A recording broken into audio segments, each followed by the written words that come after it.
ನಮಸ್ಕಾರ, ಜೈ ಹಿಂದ್ ಎಲ್ರಿಗೂ. ಎಲ್ರಿಗೂ ಮತ್ತೆ ನನ್ನ ಒಂದು ಯೂಟ್ಯೂಬ್ ಚಾನಲ್ಗೆ ಸ್ವಾಗತ ಸುಸ್ವಾಗತ.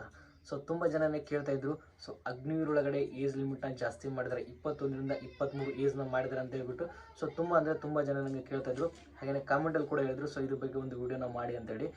ಮೊದಲದಾಗಿ ಹೇಳೋದಪ್ಪ ಅಂದರೆ ಅಗ್ನಿವೀರ್ ಪ್ರೊಸೆಸ್ ಒಳಗಡೆ ನೋಡೋದಪ್ಪ ಅಂದರೆ 17ರಿಂದ 21 ಏಜ್ ಇರಬೇಕು, ಮಿನಿಮಮ್ 8th ಪಾಸ್ ಆಗಿರಬೇಕು ಅಂತ ಹೇಳಿ ಇತ್ತು.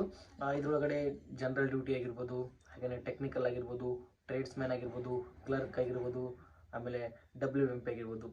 ಎಲ್ಲರದ್ದು ಏಜ್ ನಿಮ್ಗೆ ಎಷ್ಟಿತ್ತಪ್ಪ ಅಂದರೆ 17ರಿಂದ 21 ಇತ್ತು. ತುಂಬ ಜನ ಯೂಟ್ಯೂಬ್ ಒಳಗಡೆ ಏನು ಮಾಡ್ತಿದ್ರಪ್ಪ ಅಂದರೆ, ಇಲ್ಲ ಇವಾಗ 23 ಆಗೋ ಚಾನ್ಸಸ್ ಐತಿ, ಆ ಥರ ಈ ಥರ ಅಂತ ಹೇಳ್ತಿದ್ರು. ಆ ರೀತಿ ಯಾವುದೇ ರೀತಿ ಇನ್ನೂ ವೆಬ್ಸೈಟ್ ಒಳಗಡೆ ಅಪ್ಡೇಟ್ ಆಗಿಲ್ಲ.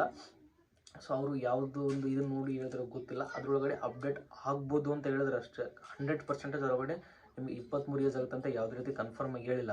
ನಿಮ್ಗೆ ಯಾವಾಗ ಅದು ಕನ್ಫರ್ಮ್ ಆಗುತ್ತಪ್ಪ ಅಂದರೆ, ನೋಟಿಫಿಕೇಶನ್ ಒಳಗಡೆ ಜಾಯಿನ್ ಇಂಡಿಯನ್ ಆರ್ಮಿ ವೆಬ್ಸೈಟ್ ಒಳಗಡೆ ಬಂದರೆ ಮಾತ್ರ ಅದು ನಿಮಗೆ ಕನ್ಫರ್ಮ್.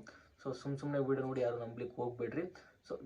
ಬಿಡಬಹುದು, ನನಗೂ ಆಲ್ಮೋಸ್ಟ್ ಅನ್ಸುತ್ತೆ ಬಿಡ್ಬೋದು. ಮತ್ತು ನಾನು ಅವ್ರು ಹೇಳಿದ್ದನ್ನು ನೀವು ತಪ್ಪಂತ ಹೇಳ್ತಾ ಇಲ್ಲ. ಆಮೇಲೆ ಇನ್ನೊಂದು ನೆನಪಿರಲಿ, ಅವರು ಏಜ್ ಚೇಂಜ್ ಆಗುತ್ತಾ ಅಂತ ಹೇಳಿರೋದು ಜನರಲ್ ಡ್ಯೂಟಿದು ಮತ್ತು ಟ್ರೇಡ್ಸ್ಮನ್ದಲ್ಲ, ಕ್ಲರ್ಕ್ ಮತ್ತು ಟೆಕ್ನಿಕಲ್. ಈ ಚೇಂಜ್ ಆದಪ್ಪ ಅಂದರೆ ಇವು ಎರಡರದ್ದು ಚೇಂಜ್ ಆಗುತ್ತೆ. GD ಮತ್ತು ಟ್ರೇಡ್ಸ್ಮನ್ದು ಅದೇ ಇರೋ ಚಾನ್ಸಸ್ ಭಾಳ ಐತಿ. ಯಾಕಂದರೆ ತುಂಬ ಜನ ನಾನು ಯೂಟ್ಯೂಬ್ ಒಳಗೆ ನೋಡೀನಿ, ಅವ್ರು ಎಲ್ಲರೂ ಆಲ್ಮೋಸ್ಟ್ ಜನರಲ್ ಡ್ಯೂಟಿ ಮತ್ತು ಟ್ರೇಡ್ಸ್ಮನ್ ಯಾವುದೇ ರೀತಿ ಹೇಳಿಲ್ಲ, ಅವರು ಟೆಕ್ನಿಕಲ್ ಮತ್ತು ಕ್ಲರ್ಕ್. ಇವ್ರದ್ದು ಏಜ್ 23 ಆಗೋ ಚಾನ್ಸಸ್ ಐತೆ ಅಂತೇಳಿ ಹೇಳಿದ್ದಾರೆ. ನೋಡೋಣ, ಆದಷ್ಟು ಬೇಗ ನೆಕ್ಸ್ಟ್ ಮಂತಲ್ಲಿ ಕೂಡ ಅದ್ರ ಪೂರ ನೋಟಿಫಿಕೇಶನ್ ನಮಗೆ ಬರುತ್ತೆ. ಅದು ಬಂದಮೇಲೆ ನಾವು ಅದ್ರೊಳಗೆ ನೋಡಿಬಿಟ್ರೆ ಕ್ಲಿಯರಾಗಿ ಗೊತ್ತಾಗುತ್ತೆ.